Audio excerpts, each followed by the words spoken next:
Hello friends, मैं Mohit Singh and welcome to success edge group. जैसा कि आप देख रहे हैं अभी स्क्रीन पर, हम यहाँ टोटल 6 न्यूज़पेपर्स कवर करते हैं। The Hindu, Indian express, times of India, Dainik Jagran, Dainik Bhaskar, Prabhat Khabar. फिलहाल मैं द हिंदू, इंडियन एक्सप्रेस और टाइम्स ऑफ इंडिया के इम्पॉर्टेंट आर्टिकल्स और एडिटोरियल्स यहाँ पर आपके साथ शेयर कर रहा हूँ और उसका डिस्कशन भी करूँगा।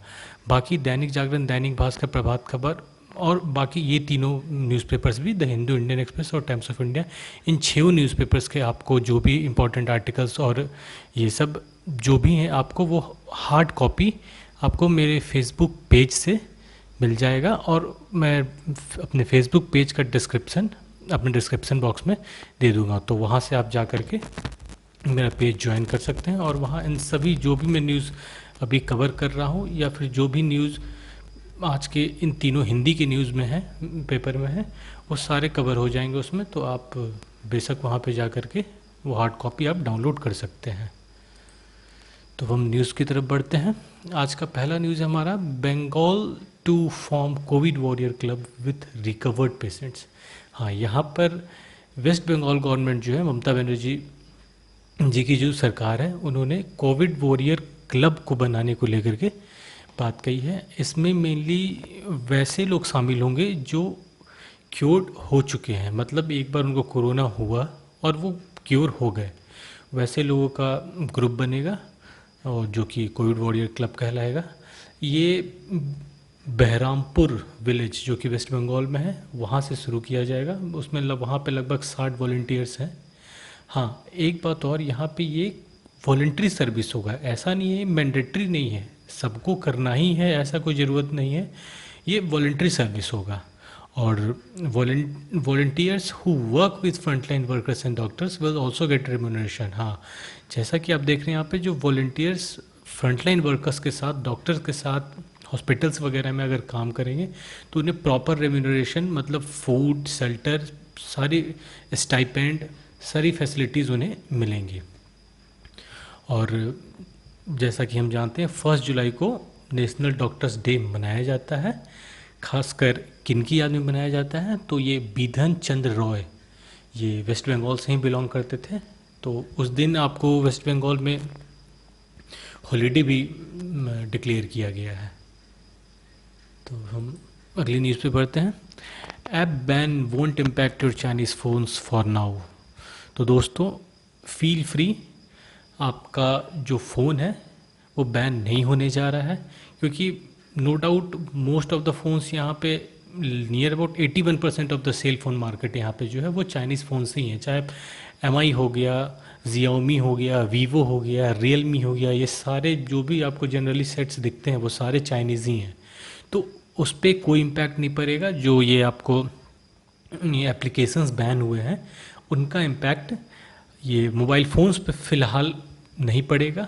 हाँ, लेकिन ये कहीं ना कहीं निगेटिव सेंटिमेंट तो ज़रूर हिट करेगा कि अभी ये ऐप बैन हुआ है, कल को क्या पता कुछ भी हो सकता है। तो फ्यूचर तो खैर कोई नहीं जानता, बट फ़िलहाल फील फ्री।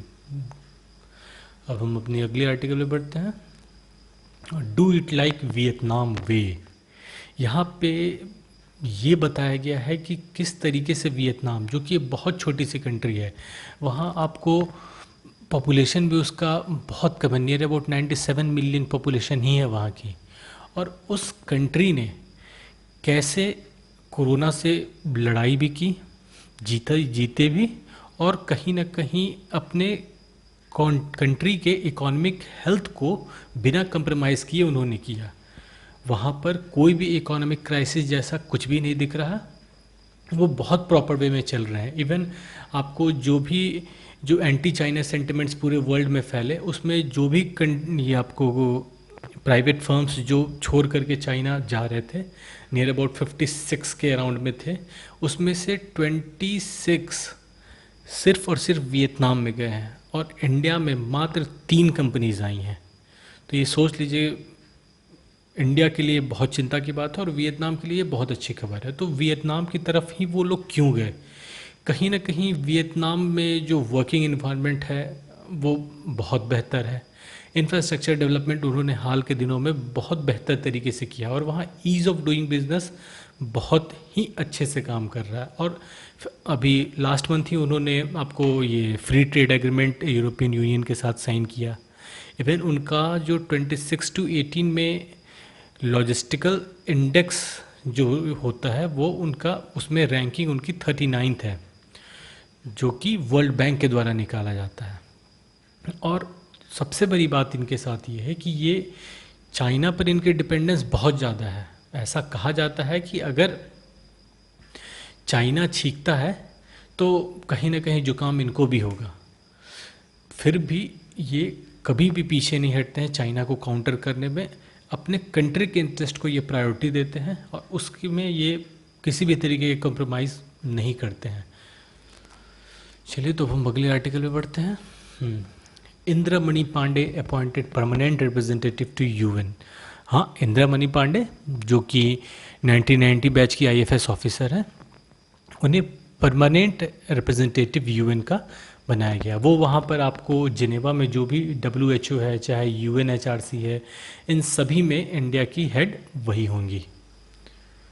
तो हम अगले आर्टिकल बढ़ते हैं। Made in India ventilators have BPAP mode, health ministry. हाँ, यहाँ पे दोस्तों ये बताया जा रहा है कि BPAP मोड जो भी इंडिया मेड मतलब मेड इन इंडिया वेंटिलेटर्स जो भी होंगे वो BPAP मोड इनेबल्ड होंगे। BPAP मोड क्या है? तो by level positive airway pressure.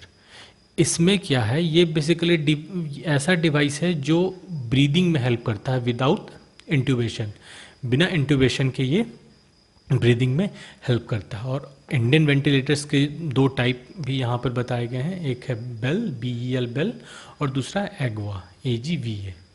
और जहाँ तक इसमें बताया गया है कि और न सिर्फ BPAP मोड बल्कि जो भी आपको स्पेसिफिक रिक्वायरमेंट्स हैं यहाँ पर वो सारे फुलफ़िल किए जाएंगे।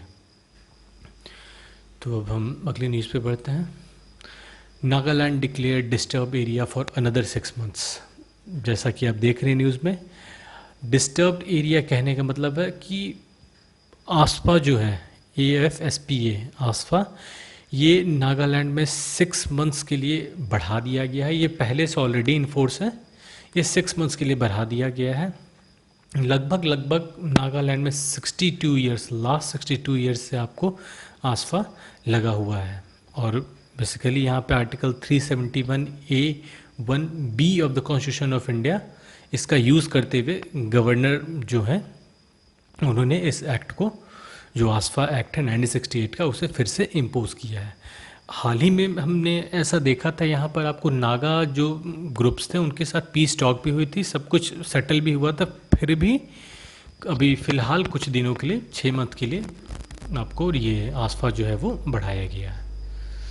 हम अगले आर्टिकल पे आते हैं। Germany US blocks China anti India move at UNSC। हाँ, यहाँ पर जर्मनी और US का तो हम देख ही रहे हैं, वो तो पहले से ही इंडिया के फेवर में था, लेकिन जर्मनी ने भी ये स्टेप ले करके अपने कमिटमेंट को इंडिया की तरफ शो किया है। कहीं ना कहीं यहाँ पर चाइना के खिलाफ जो एंटी चाइना सेंटिमेंट्स है पूरे वर्ल्ड में, कहीं ना कहीं इंडिया के लिए ये बहुत ही ज़्यादा फेवरेबल होने वाला है और वो होगा ही होगा। क्योंकि जैसा हमने देखा था, जापान, ऑस्ट्रेलिया, फ्रांस, इज़राइल, सब लोग इंडिया के फेवर में ही आ गए थे, खासकर US तो है ही। रशिया फ़िलहाल न्यूट्रल रहने का सोचा है, बट जहाँ तक जर्मनी का बात है, जर्मनी अब तक आपको सामने नहीं आया था, जर्मनी भी अब खुलकर सामने आया है। उसने चाइना का जो मूव था, और चाइना का मूव यहाँ पर क्या था, जो पाकिस्तान में आपको टेरर अटैक्स हुए थे वहाँ पर आपको कराची स्टॉक एक्सचेंज में, उसके लिए वो इंडिया को ब्लेम कर रहा है। और चाइना कहीं ना कहीं उसका इस मामले में सपोर्ट कर रहा है, और इसी बात को लेकर के वो UNSC में आया था। मगर जर्मनी और US ने कुछ दिनों के लिए ये जो मूव है उसे टाल दिया है। हाँ, ये पास तो होना है, ये तो तय है, इसमें यही बोला गया है कि ये पास तो होना है, लेकिन जो ये जर्मनी और US ने एक्सटेंशन के लिए अपना इंटरेस्ट दिखा करके कहीं ना कहीं इंडिया के लिए सपोर्ट ज़रूर दिखाया है। हाँ, यहाँ से ये चीज़ ज़रूर होती है। और हाँ, जैसा कि आप देख रहे हैं, बलूचिस्तान लिबरेशन आर्मी, इन्होंने ब्लेम अपने ऊपर ले लिया है कि जो टेरर अटैक्स थे उसके पीछे हम ही थे। Ban on TikTok etcetera, why, how, what now. यहाँ पर बेसिकली दिया टिकटॉक एक्सेट्रा, मतलब कहने मतलब जो भी आपको 59 ऐप्स जो बैन हुए हैं उनके पीछे वो क्यों बैन हुए, कैसे बैन हुए, और अब आगे क्या। तो इसमें बेसिकली ये बताया गया है कि section 69A of the IT act 2000 को इन्फोर्स कराया गया, जिसके तहत ये मतलब जो इन 59 ऐप्स हैं इनको बैन किया गया। देखिए, इनका जो मार्केट इंडिया में बहुत ज़्यादा था। आप सिर्फ टिकटॉक का देख लीजिए, near about 100 million active users थे हमारे इंडिया में, जो कि बहुत ही ज़्यादा है। और कहीं ना कहीं ऐसा आज न्यूज़ सुनने में आ भी रहा था कि यूएस भी इस बारे में विचार कर रहा है कि हम भी जो टिकटॉक और ये सब है उसे बैन यूएस में करेंगे। बट वो तो न्यूज़ इन ट्रांजिशन है, आगे आगे देखते हैं उसमें होता है क्या। बट यहाँ पे मेनली आपको क्या है, जो रीज़न बताया गया है क्यों बैन किया गया, उसके पीछे ये है कि बहुत सारे कंप्लेंट्स आ रहे थे regarding stealing, transmitting users data in a unauthorised manner to servers outside India. मतलब जो यूजर्स के डाटा थे यहाँ पर वो अनऑथराइज्ड वे में इंडिया के बाहर भेजे जा रहे थे। ऐसे कंप्लेंट्स आ रहे थे इन ऐप्स के द्वारा। इन ऐप्स के द्वारा जो है आपको डाटा स्टील किया जा रहा था और यूज़र्स के डाटा को अनऑथराइज्ड मैनर में बाहर भेजा जा रहा था। बहुत सारी कंपनीज ऐसा क्लेम कर रही थी, जिसकी वजह से ये स्टेप लिया गया। हाँ, अब आगे क्या, आगे देखिए इस आर्टिकल में बेसिकली यही बताया गया दोस्तों कि जो आप इंस्टॉल जो भी ये आपको एप्लीकेशंस हैं आपके फ़ोन में, अगर वो इंटरनेट से एक्सेस होते हैं तो वो बहुत जल्द अपने आप वो बंद हो जाएंगे। नॉट इन सर्विस वो अपने आप कुछ दिनों में दिखाना शुरू कर देंगे। बट जो नेट का यूज़ जिनमें नहीं होता है वो फ़िलहाल कुछ दिन चलेंगे। अब आगे उस पर भी क्या होता है वो तो देखना है, बट फ़िलहाल वो चलेंगे। हाँ, नेट एक्सेस जिसमें ज़रूरत पड़ती है वो ऐप्स कम्प्लीटली आपको 1-2 दिन में ख़त्म ही हो जाएंगे। तो ये है। और आगे एक इसमें देखिए, इस पूरे बैन में इंडिया के लिए चिंता का विषय एक जगह यहाँ पर ये आता है कि जो ये आपको टिकटॉक और ये सब जो भी थे, यहाँ इंडिया में इनके ऑफिसेस और एम्प्लॉयज़ भी थे और उनका कहीं ना कहीं वो सारे अनएम्प्लॉयड हो जाएंगे। तो नियर अबाउट 1000 ऑफ जॉब्स जो हैं वो स्टेक पर आ चुके हैं। तो इसे भी हमें कंसिडर करना चाहिए। अब अगला है हमारा article, food grains scheme meet less than 15% target. यहाँ पर देखिए बेसिकली ये बताया गया, जैसे हमने कल के न्यूज़पेपर में देखा था, जो प्रधानमंत्री गरीब कल्याण योजना था उसमें जो 5 मंथ का आपको एक्सटेंशन मिल गया है। मतलब जो भी वो फूड ग्रेन्स जो प्रोवाइड कराए जा रहे थे वो अब 5 मंथ्स के लिए और प्रोवाइड कराए जाएंगे फ्री ऑफ कॉस्ट गवर्नमेंट की तरफ से। यहाँ पर आपको बात किया गया है आत्मनिर्भर भारत फूड पैकेज के बारे में, जो कि बेसिकली माइग्रेंट्स के लिए था और वैसे लोगों के लिए जिनके पास राशन कार्ड्स नहीं थे। तो इसमें ये कहा गया है कि पहली बात तो इन्हें एक्सटेंशन नहीं मिला है, ये बात ध्यान दीजिएगा दोस्तों। जो प्रधानमंत्री गरीब कल्याण योजना है उसे एक्सटेंशन मिला है, ना कि आत्मनिर्भर भारत फूड पैकेज जो कि माइग्रेंट्स के लिए था। तो जो माइग्रेंट्स के लिए था उन्हें एक्सटेंशन नहीं मिला है, ठीक है। और यहाँ पर कुछ स्टेट्स के बारे में बताया गया है, जैसे आंध्रा, गोवा, तेलंगाना, इन्होंने इस पूरे का मतलब जो फूड ग्रेन जो डिस्ट्रीब्यूशन करना था 0% डिस्ट्रीब्यूशन इन्होंने किया है। और जहाँ तक राजस्थान का सवाल है, उनने बहुत ही अच्छा परफॉर्म किया है। नियर अबाउट 95.1% बेनिफिशरीज को इन्होंने फ्री फूड ग्रेन्स डिस्ट्रीब्यूट किए हैं। और ओवरऑल अगर हम देखें, मतलब इस पूरे इसका अगर हम ओवरऑल देखें तो मात्र 15% of its target beneficiaries got food packages.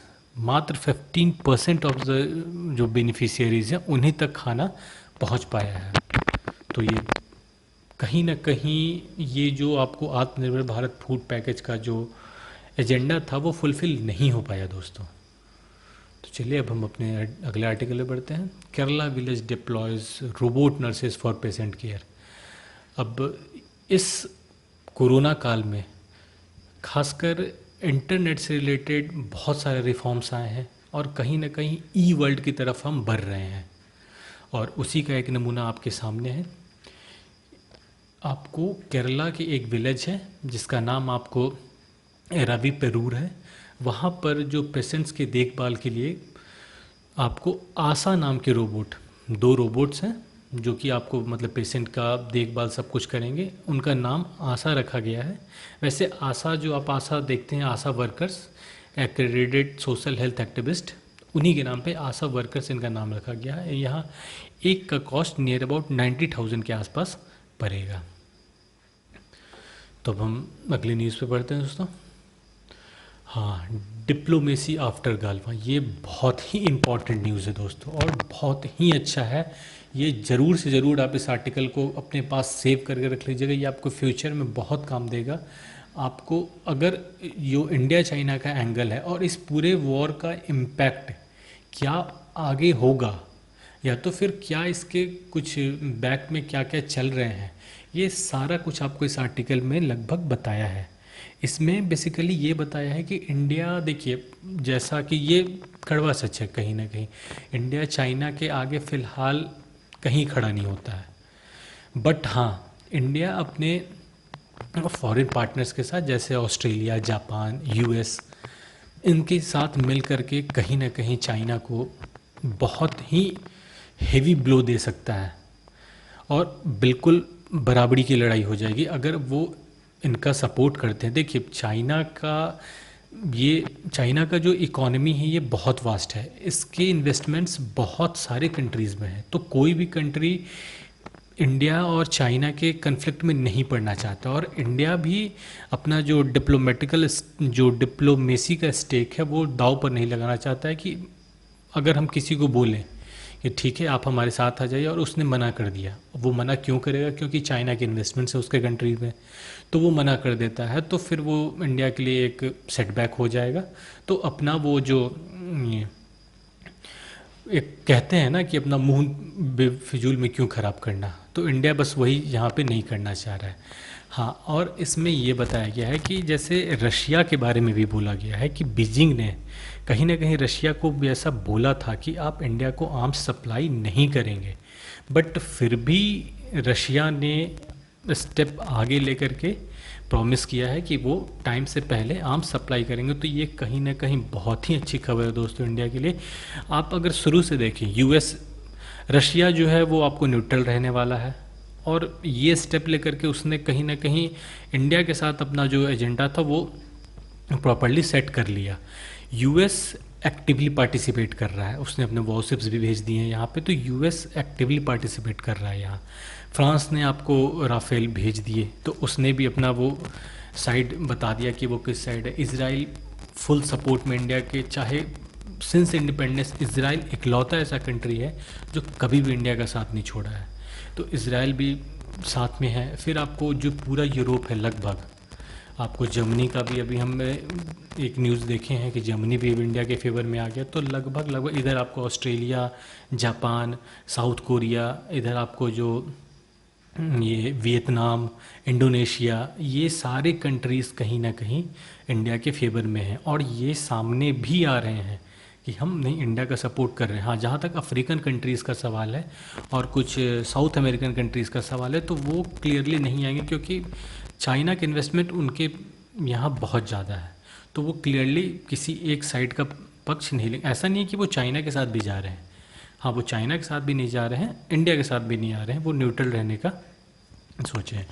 और इसमें कहीं ना कहीं ये बात तो साबित होता है दोस्तों, now it seems that the future of both the countries as well as geo political evolution of Asia are on stake, कि यहाँ पे अगर कोई भी जीतता है तो कहीं ना कहीं यहाँ पे अगर इंडिया जीतता है या तो चाइना जीतता है, अगर इंडिया जीतता है तो उसका जो जियो पॉलिटिकल स्टेक होगा एशिया में वो बहुत हाइप होगा। उसका जो एक फुटप्रिंट है एशिया में, मतलब एक पूरे एशिया में एक इसको बिग ब्रदर की तरह देखा जाने लगेगा, और चाइना का कहीं ना कहीं महत्व घट जाएगा।